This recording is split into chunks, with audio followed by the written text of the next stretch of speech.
காமராஜர் ஒரு சகாப்தம்.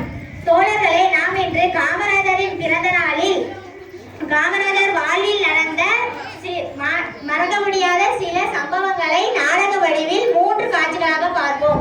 காட்சி 1, கல்வி புரட்சி. யாருப்பா அங்க அந்த கல்வி அதிகாரிங்க கூப்பிடுங்கன்னு? ஐயா வணக்கம் ஐயா, கூப்பிட்டீங்களா? நம்ம தமிழ்நாட்டுல உள்ள எல்லா கிராமங்களிலும் பள்ளிக்கூடம் இருக்கான்னு? ஐயா மொத்தம் நம்ம தமிழ்நாட்டுல 6000 கிராமங்களுக்கு மேல இருக்குது ஐயா. அதுல 4000 கிராமங்களுக்கு பள்ளிக்கூட வசதி இல்லாம இருக்குது ஐயா. இது என்ன அநியாயம்னு? கிராமத்து பிள்ளைங்க படிக்கலன்னா வாழ்க்கையில எப்படி முன்னேறுவாங்கன்னு?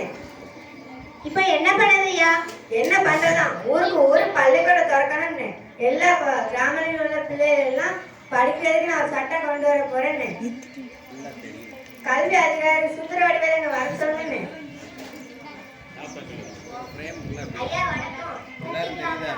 ஐயா படிச்சவரே, நான் உங்ககிட்ட கிராமத்து பிள்ளைகள் எல்லாம் படிக்கிறதுக்கு ஒரு யோசனை கேட்டேன், அது என்னாச்சுன்னு? ஐயா நான் திட்டம் தயாரிச்சு வச்சிருக்கேன், ஆனா அதுக்கு அதிகமான செலவாகும். எவ்வளவு ஆனாலும் பரவாயில்ல, எனக்கு என் பிள்ளைங்க எல்லாம் படிச்சாலே போதும்னு. ஐயா பள்ளிக்கு வரும் அனைத்து மாணவர்களுக்கும் ஒருவேளை உணவளித்தால் மாணவர் தேர்ச்சி அதிகரிக்கும். ஆனால் இதற்கு பல்லாயிரக்கணக்கான ரூபாய் செலவாகும். அது செலவை பத்தி நீங்க ஒன்றும் கவலைப்படாதீங்க, பிள்ளைங்களை படிக்க வைப்பேன்னு.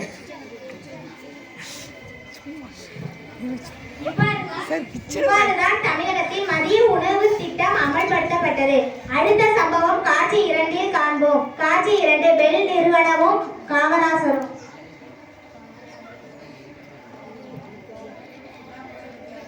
ஐயா வெங்கட்ராமன், நான் தான் காமராஜர் பேசுறேன்னு. நமஸ்காரம் ஐயா. அந்த டெல்லியில இருந்த ஃபேக்டரிக்கு நிலத்தை வாங்க ஆட்கள் எல்லாம் வருவாங்க. அந்த ஆட்களுக்கு இடத்த போய் காமிங்க, அதுக்குள்ள நான் வந்துட்டே இருக்கேன்னு. அப்படியே செஞ்சுடலாம் ஐயா. அவன் வரட்டும், சிறப்பாக செஞ்சுடுறேன் ஐயா.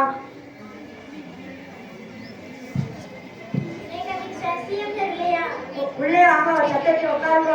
ஐயா வந்துட்டு இருக்கிறார். ஆமா அண்ணா அண்ணா ஐயா சொன்னார், மில உங்களுக்கு ஓகே தானே?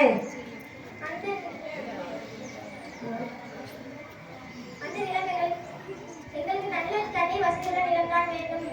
சோ நாங்க வேற என்னன்னு பாத்துக்கிறோம். இதான் ஐயாவே வந்துட்டான். வாங்க வாங்க, என்ன பேசிட்டு இருக்கீங்க? கம்பெனி கட்டிடலாமா? இல்ல சார், எங்களுக்கு நல்ல தண்ணீர் வசதியுள்ள நிலம் தான் வேணும். ரயில்வே நிலையம் வேணும், கரண்ட் வேணும், நல்ல எல்லாம் பொருந்திய நிலம் தகர்த்து இருக்கிறது. வேற என்ன பாத்துக்கிறோம்? அட படிச்சவரை, என் கூட வாங்க. திருச்சி பக்கத்துல ஆயிரக்கணக்கான ஏக்கர் நிலம் இருக்கு. அங்க நீங்க கேட்கிற மாதிரி தண்ணி வசதி, கரண்ட், ரயில்வே ஸ்டேஷன் எல்லாமே ஏற்பாடு பண்ணிடுவோன்னு. இவ்வாறுதான் தமிழகத்தில் பெல் தொழிற்சாலை நிறுவப்பட்டது. இறுதியாக ஒரு சம்பவம் காட்சி 3 காண்போம். காட்சி 3, இவ்வளவு நல்ல செயல்களை செய்த பெருந்தலைவர் மக்கள் என்ன செய்தார்கள்? செய்தித்தாள் பாத்தியா? செய்தித்தாள்லாம் வாசிக்க தெரியுமா? பிள்ளைங்களா, உங்களுக்கு எழுத படிக்க தெரிஞ்சிருச்சா? மாவா நல்லா செய்தித்தாள் வாசிக்கிறா, சந்தோஷமா இருக்கு.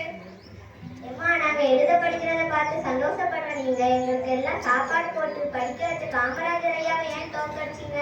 ஆமா, நானும் நீங்க செய்தித்தாள் இதை வாசி எனக்கு ரொம்ப கஷ்டமா இருக்கு. சரிதாமா நீங்க சொல்றதும். நம்ம எல்லாரும் நாமளே ஏமாத்திட்டோம். நம்ம காமராஜரை தோக்கடிக்கவில்லை, நம்ம தான் தோற்று போயிட்டோம். இதை போய் அனைவரும் காமராஜர் ஐயாவிடம் கேட்போம்.